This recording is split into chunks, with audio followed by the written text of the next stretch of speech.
Well, the Cleaning Modern Oil Paints project is really important because we have a lot of pictures that now need to be cleaned and exhibited. They're very popular. There are exhibitions all around the world which demand these pictures to be shown and shown in the best possible way that they can.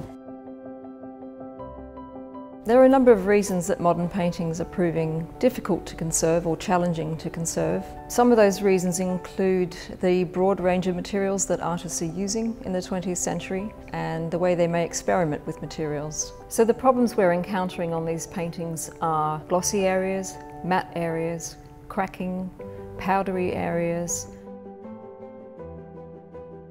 This is Richard Smith Riverfall from 1969, and it is here presented as part of a display of works from the Tate collection. Over the many years and occasions in which this painting has been exhibited at the Tate, Richard Smith had a chance to see it many times, and he said he was very impressed with the way it has been preserved and it still looks. And I want to know your view in terms of the challenges from a conservation point of view for a work of this kind. I guess the key thing that's fairly obvious to us all is the size of this work. It's very large, it has these sort of three-dimensional aspects to it. It's unframed, there's no protective glazing on the surface. The key vulnerability for this painting would be soiling, depositing over time as it's on display, and then how to most effectively and respectfully remove any soiling.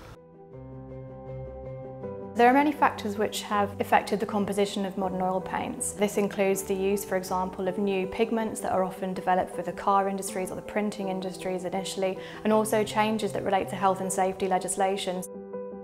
One of the aims of the project is to develop and test cleaning systems that can safely be used on water-sensitive modern oil paintings. Of course, we can't carry out these tests on real paintings, and so what we have to do is create paint mock-ups. Tube paints that we've bought, and we have applied them to a support. You can see an example here. And then these were artificially aged, and then subsequently we applied an artificial surface dirt layer here. So as a result of environmental exposure, what we sometimes see, only visible at very, very high magnification, are the formation of salt crystals which are soluble in water.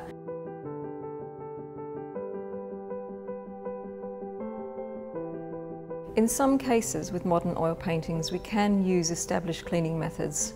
However, in some cases where there is water sensitivity, we have to rethink very carefully about what we're doing to the surface and develop ways that are safer for the works of art.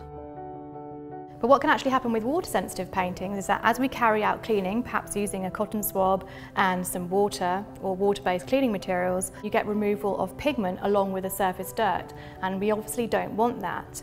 The reason a collaborative approach is essential is that everyone has a different area of expertise. It already takes quite a long time to train as a conservator as easel painting, so somebody who actually restores the painting, so do all the practical aspects.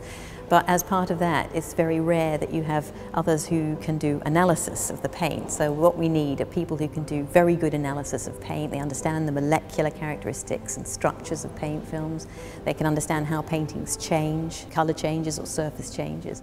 What the CMOP project has allowed us to understand is a very clear connection between the physics and the chemistry of what's going on in the oil paint and what we're seeing on painting surfaces. So it's allowed us to read and understand painting surfaces much better than we could before the project. The ultimate aim of the project is to ensure that modern oil paintings continue to be fit for display for future generations.